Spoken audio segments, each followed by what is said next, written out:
गणनायकाय गणदैवताय गणाध्यक्षाय धीमहि गुणशरीराय गुणवन्दिताय गुणेशानाय धीमहि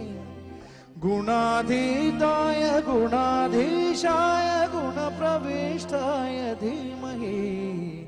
एकदन्ताय वक्रतुण्डाय गौरीतनयाय धीमहि गजेशानाय भालचन्द्राय श्रीगणेशाय धीमहि एकदन्ताय वक्रतुण्डाय गौरीतनयाय धीमहि